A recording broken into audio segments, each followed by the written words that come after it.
Hello, today I'll be ranking the Red Hot Chili Peppers albums, and this is a video that was requested by Shark Eats Spy 789. Thank you for the request, man.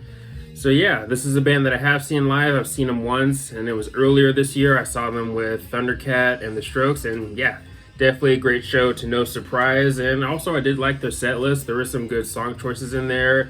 There were a few songs in there that I remember being kind of surprised that they played. So yeah, again, really enjoyed seeing them live and getting the opportunity to see them. But yeah, let's go ahead and dive into this ranking. I'll be going from worst to best. Keep in mind, this is just my personal ranking. You don't have to agree with it, but feel free to let me know your ranking in the comments section below. So yeah, I'm gonna be honest, there's a few placements in here that I know would move around within my ranking. I mean, I was definitely sure of what my bottom 5 would be, and I was also sure of what my top 3 would be, but the stuff towards the middle is where things got a little bit more difficult for me. So again, there might be placements in my ranking that might move around at any time, but as of now, this is probably my ranking. But let's go ahead and start off with what's at the bottom, and that is their self-titled debut. So yeah, with this album, they were just not quite there yet. I mean, there's some highlights on here, like True Men Don't Kill Coyotes, kind of a fun song. Get Up and Jump is also another song I enjoy, and Buckle Down Out in LA is a decent song. But yeah, has its moments, but probably the album that I reach for the least in their discography. Next we'll be moving to Freaky Styley. And this is another album in their discography that I just do not reach for very much. Again, does have its highlights though, like Jungle Man and Hollywood and Catholic Girls Rule. So yeah, does have its moments, does have its high points, but another album in their discography for me, again, that's never been one of my personal favorites. But next we'll be moving to the first album with Josh, and that is I'm With You. I might get some flack for this, I'm not really sure, but I like the album, but it's never been one of my favorites. And also it's another album that, in general, not the strongest replay value for me personally. There are just albums in their discography that I personally enjoy more. But yeah, again, a good album, but not great or amazing, at least in my opinion. Monarchy of Roses is really good. I like Factory of Faith, Adventures of Rain Dance Maggie. My favorite song on here is probably Did I Let You Know. That's probably the song that I return to the most off this album. But yeah, overall, a good album, but never been one of my favorites. The next we'll be moving to the final album with Josh, and that is The Getaway. So yeah, I'd say this is a step up from I'm With You, or at least with time I've grown to like this album a little bit more. But I'm With You I do like, but I do like this album maybe a little bit more.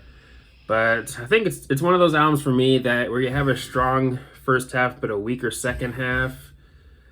I mean, the second half does have its moments, but I probably think the first half is a bit stronger. I mean, you've got some solid tracks on here, like Dark Necessities and the title track, but yeah, an album that's probably never going to rank as one of my favorites from the band, but still a good album, but again, not great or amazing, at least in my opinion. But next we'll be moving to a fairly divisive album in their discography, One Hot Minute. So yeah, I know I'll probably get some heat for putting this album higher than the previous 2 albums in my ranking, but I'll be honest, this album has actually grown on me a little bit. And for those who were not into it the first time or still not into it now, definitely give the album another listen, definitely give it another chance. This album probably has some of their heaviest work, I'd say.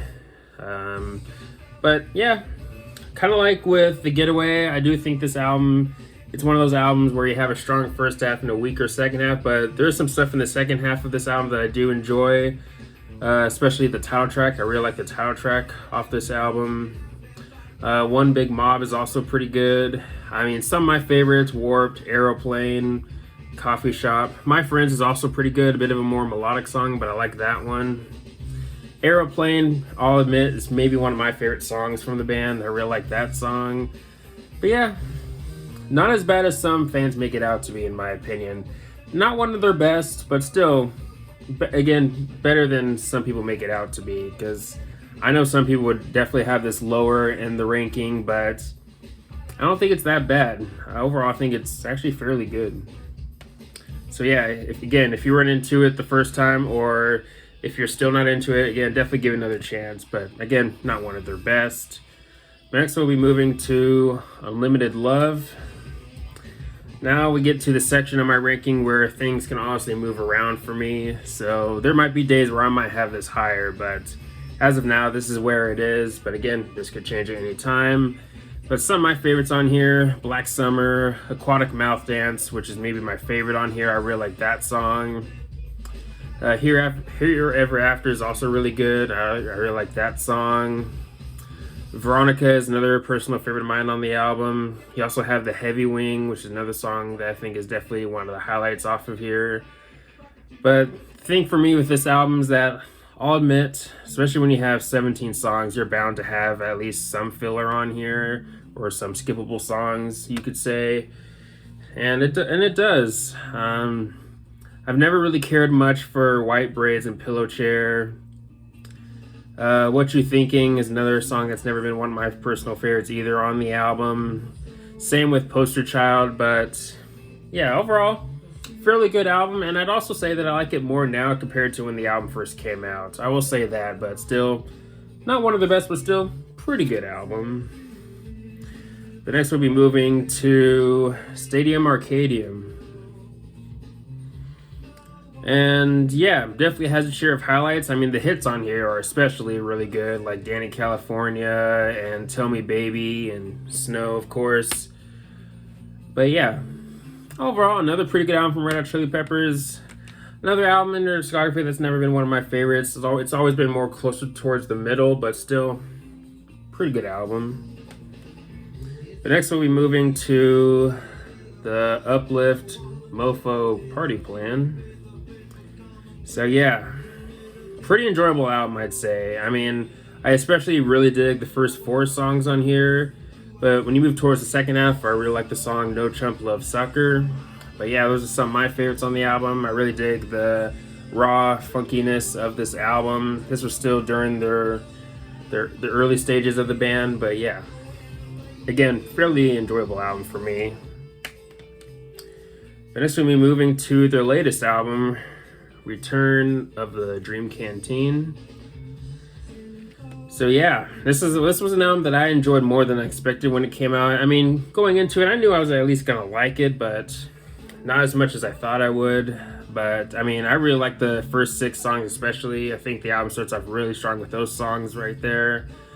Roulette's never been one of my favorites. Never really cared much for it, but not terrible. Same with My Cigarette, never cared much for that song. I do like Afterlife and Shoot Me a Smile. Those are other highlights on the album for me. The Drummer, which was another single off the album, I really like that song. Carry Me Home is also pretty good. Same with Bag of Grins. Yeah, pretty good album from Red Hot Chili Peppers. But next we'll be moving to their 2002 album, By the Way. So this sees the band on their more melodic side. Not as much funkiness compared to some of their other albums. Again, this is a bit more melodic, a bit more mature sounding, you could maybe say, but still, pretty good album from Red Hot Chili Peppers. Not my favorite from them, but still pretty good. I mean, you have probably some of their best work on here, like the title track and Can't Stop. And I also really like the song Don't Forget Me. That's another pretty good song. I think Midnight and Venice Queen are maybe some of their most underrated songs. Those are also really good songs on here. But yeah, overall, pretty good album from Red Hot Chili Peppers. Next we'll be moving to Mother's Milk. Now, during the early times of being a fan, this was actually my favorite for a while, but of course that has changed a little bit now. But yeah, this will always be one of my favorites from the band. You can maybe say this is another album in their discography, kind of like with One Hot Minute, where this has some of their heaviest work, or especially guitar-wise at least. I mean, even the lesser-known songs on here I think are pretty good, like Subway to Venus and Good Time Boys. Taste the Pain's another song that I really enjoy off of here. I do like their cover of Higher Ground. Knock Me Down is maybe one of my favorite singles from them. But yeah, definitely has to be one of my favorites, and probably will always be one of my favorites from the band. The next we'll be moving to a pretty big album for the band, and that is Blood Sugar Sex Magik. So yeah, I mean, most people can definitely agree with me that this is easily one of the band's best. I mean, a lot of their hits are on here, and a lot of the songs on here are some of their best work. I mean, Suck My Kiss, probably a top 5 Red Hot Chili Peppers song for me. Absolutely love that song. Maybe my favorite of the singles off of this album. Maybe. Breaking the Girl is also really good. Power of Equality has always been one of my personal favorites on the album. I also really like the title track, and of course I do like Under the Bridge. Even though it's one of their most played songs, or overplayed, however you want to put it, I still do like that song. But yeah, definitely one of their best. Now we'll be moving to the album that I think is their best, and also, honestly, one of my favorite albums of all time. And that, of course, is Californication. So yeah, I got the Blue Error copy, and I got the regular edition also. So yeah, absolutely love this album. There's maybe 1 or 2 songs that are maybe skippable, but honestly, I wouldn't consider any of this bad. Honestly, maybe a near perfect album in my opinion. Again, definitely their best in my opinion, and also one of my favorite albums of all time. I absolutely love this album. Starts off really strong with those first 5 songs, first 6 songs, which of course has some of the big hits on here, like the title track Californication, which has grown to be one of my favorite songs from the band. Same with Around the World. I really like that song, one of the more energetic songs on here. Scar Tissue, one of their ballads, you could say. I really like that song a lot, and actually sometimes I hear that song at work. Not a lot, but I have heard it. Get On Top is another really good song, one of the more funky songs off of here. Same with I Like Dirt. It was really cool to see them play that song live when I saw them. This Velvet Glove, honestly, is growing to be maybe one of my favorite Red Hot Chili Peppers songs. Such a criminally underrated song in my opinion from the band. Absolutely love that song, especially when it comes to their more melodic songs. That's definitely up there as one of my favorites. Purple Stain's also really good. I mean, this song has really good this album has some really good deep cuts, and yeah, overall, really strong album from the band, and again, has to be my number 1. So yeah, that is my ranking of the Red Hot Chili Peppers albums. Again, towards the middle of my ranking, from Unlimited Love to maybe By the Way, around there in my ranking. That's where albums honestly move around for me within my ranking, but my top 3 and my bottom 5 are definitely, for the most part, concrete, I'd say. But yeah, again, that's my ranking. Let me know your thoughts on my ranking. Do you agree or disagree with some of the placements in my ranking? Let me know your ranking in the comment section below. Let me know some of your favorite albums or songs from the band, or least favorites, and all the good stuff. But anyways, thanks for watching. Please leave a comment, a like, subscribe. Have a nice day, and take care.